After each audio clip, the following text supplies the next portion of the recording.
Sungguh kami bersyukur Tuhan, Engkau baik dalam hidup kami Bapa.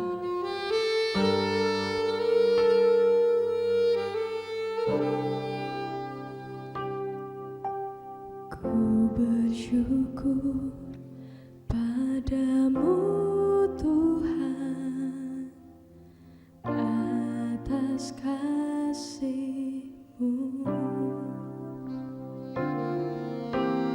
Ku bermazmur bagi nama-Mu yang kudus,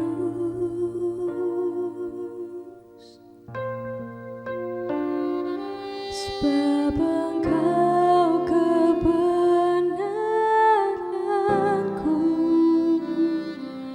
padamu ku percaya.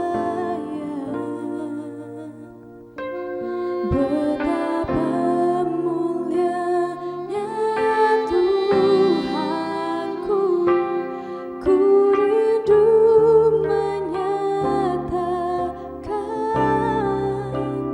tinggikan diri-Mu mengatasi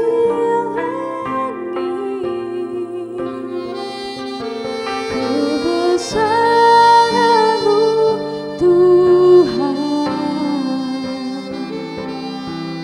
mengatasi bumi. Tinggikan diri-Mu mengatasi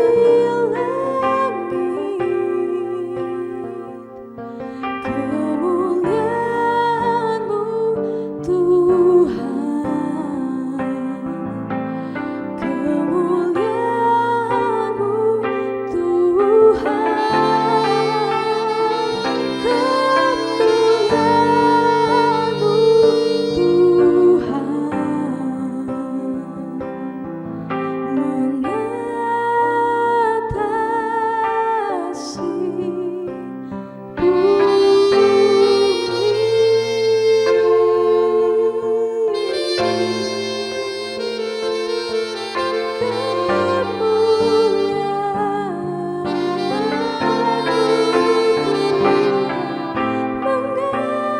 mengatasi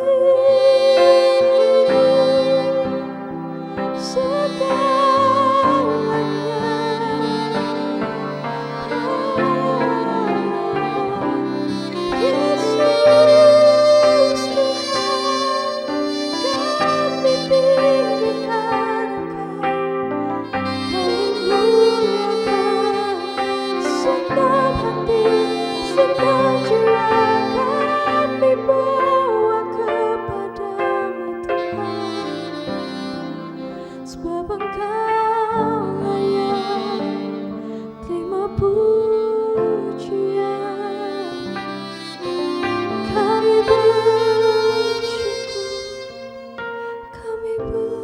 bersyukur.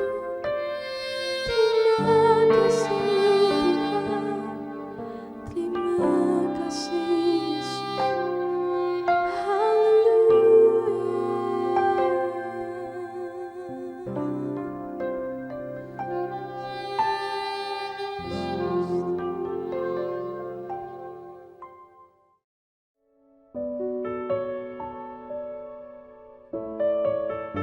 Puji Tuhan, kita bertemu lagi hari ini dalam Sermon Today.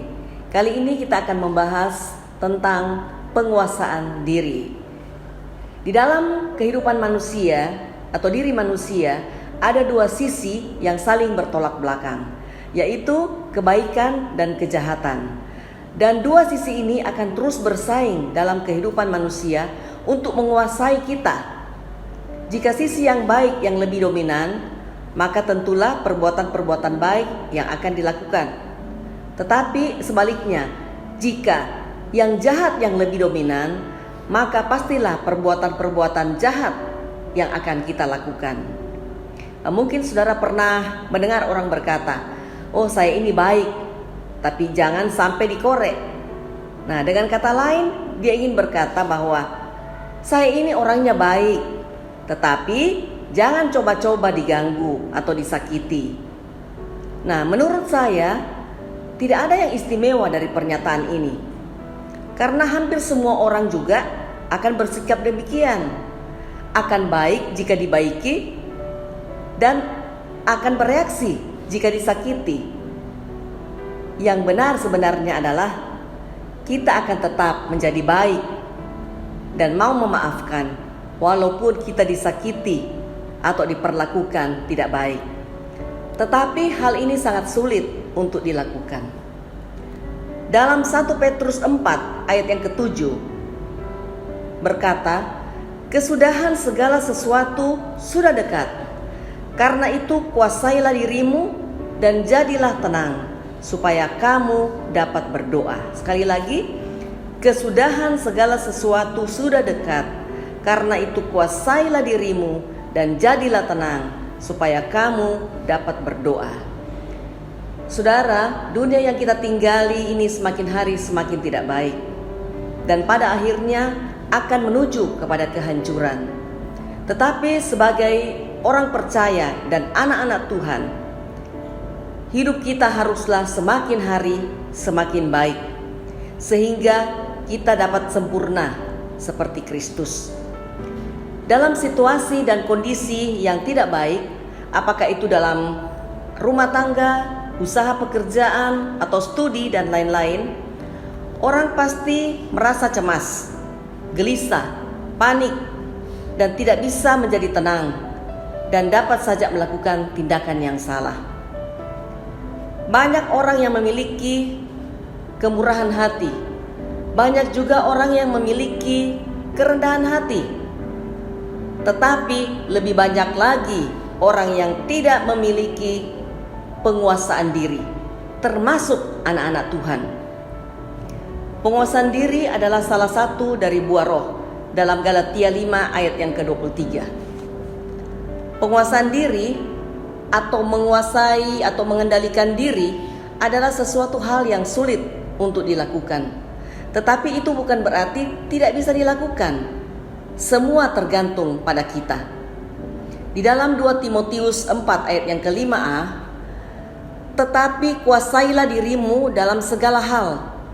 Tetapi kuasailah dirimu dalam segala hal. Ini berarti mencakup seluruh aspek kehidupan kita. Apakah itu pikiran, kehendak, tindakan, perkataan, dan lain-lain. Jadi bukan hanya bisa menguasai diri dalam pikiran saja, tetapi tidak dapat menguasai diri dalam perkataan. Contoh di Alkitab, orang yang tidak dapat menguasai diri adalah Saul. Dan masih ada yang lain, seperti misalnya Simson. Dia tidak dapat menguasai hawa nafsunya.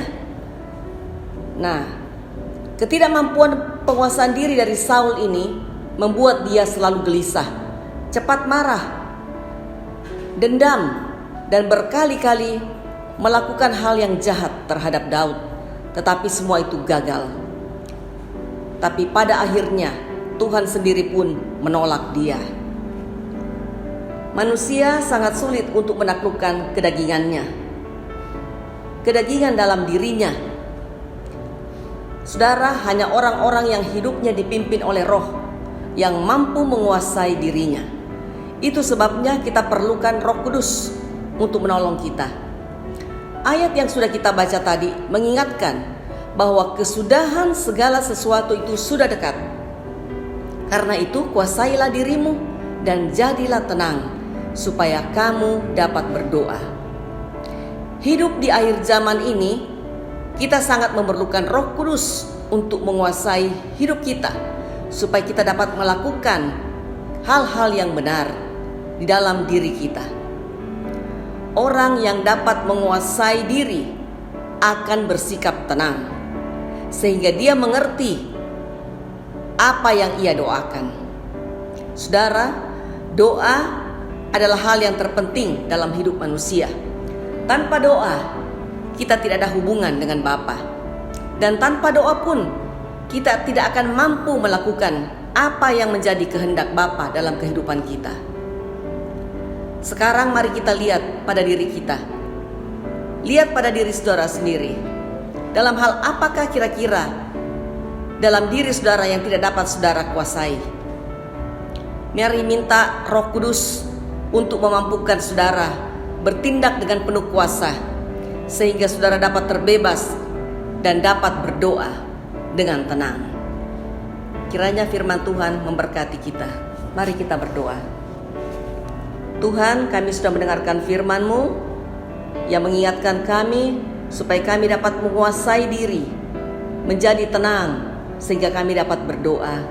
Banyak hal dalam diri kami Tuhan yang belum dapat kami bereskan, yang belum dapat kami kendalikan. Oleh sebab itu kami mohon bantuan Roh Kudus untuk menolong kami, dapat kami melakukan hal-hal yang benar yang dikehendaki Tuhan di dalam kehidupan kami. Terima kasih Tuhan. Berkati aktivitas anak-anak-Mu sepanjang hari ini. Apa saja yang diperbuat oleh tangan mereka, dibuat Tuhan berhasil. Engkau memberkati dan Engkau Tuhan menyembuhkan orang-orang yang sakit. Engkau menjamah dan menyembuhkan mereka. Orang-orang yang sedang dilanda oleh duka cita, Tuhan yang menjadi kekuatan dan penghiburan dalam kehidupan mereka. Terima kasih Bapa. Kami mengucap syukur di dalam nama Yesus. Haleluya. Amin.